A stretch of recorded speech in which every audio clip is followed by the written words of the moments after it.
to your recordings. It's gotta be. It's not everything, though. It's not everything. Honestly, it's coming out. Either it's coming out of this computer wrong or whatever. It's specifically the computer. So if you can boost your volume on the computer. Well, I do, but Keep going. you know what it is? It's that. No, I can't. Okay. See, yeah, we've maxed it out here. It's that damn board, is what that is. Every other pod is working fine. It's the board Okay. on my computer. Computer's perfect. Very nice computer. It's perfect.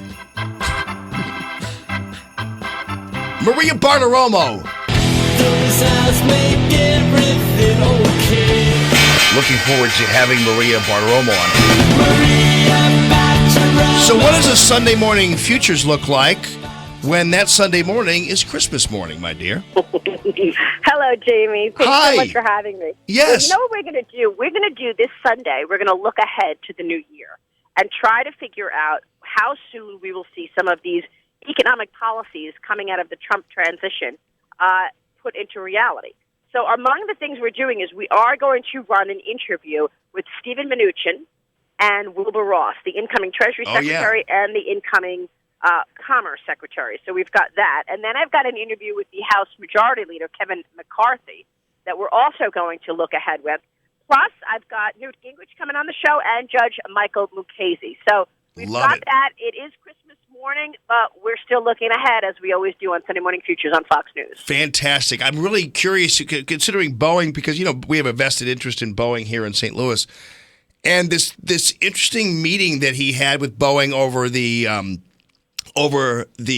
jet, the Air Force One, and though out of that then comes this turn of events where now he wants Boeing to challenge Lockheed over this F-35, and I'm thinking, wow, that was pretty amazing what he did just there.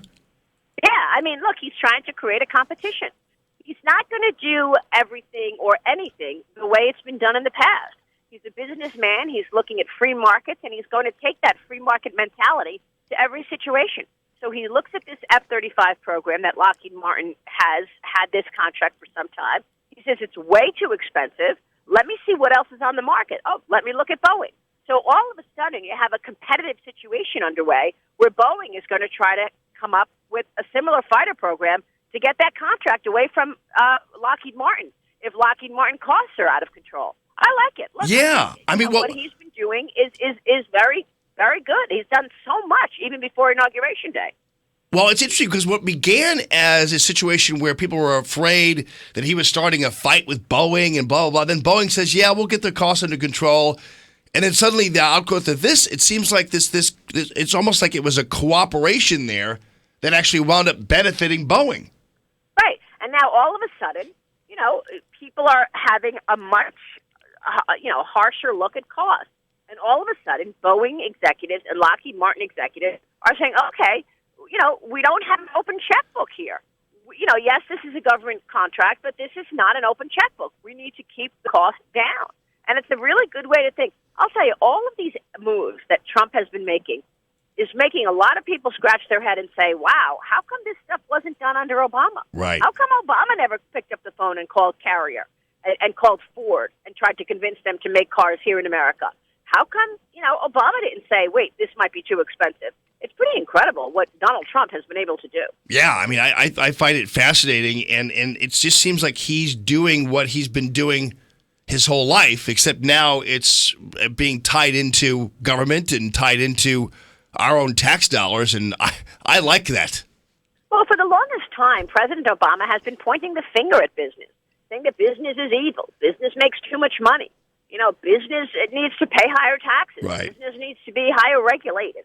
And, we finally have a business person in there who's looking at everything differently. And it's good to see an environment where business can actually, see lower taxes, see lower regulation, and put all of that energy and money into new jobs. Well, you didn't build that. Somebody else made that happen. Maybe in his retirement he can become president of Venezuela, because that's where that whole thing works out. That always, in enrages me because the fact is my grandfather, Carmine Bartiromo, came to this country in 1906. First thing he did is he went and he fought for America in World War I. That was the first thing he did when he came to America from Italy. Next thing he does, he comes back from the war. What does he do? He builds a restaurant. And you know what, Obama? He really did build that. Okay? Right. And my whole family worked there. And so hearing that soundbite, you didn't build that, just is so wrong because that's exactly what America is about.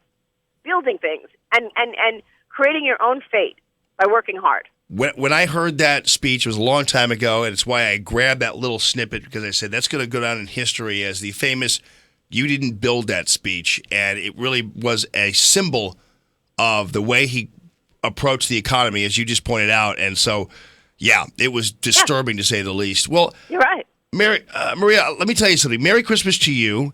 And thank you. Merry Christmas, Jamie. And I'm sure you have some great family traditions in your family as well. So I'm sure you're going to be immersing yourself in those this Christmas holiday. So thank you so much for everything.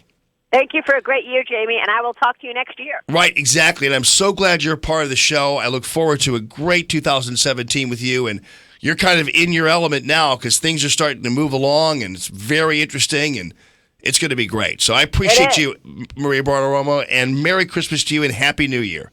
Thank you. Same to you and all of your listeners, Jamie. We'll be watching on Sunday.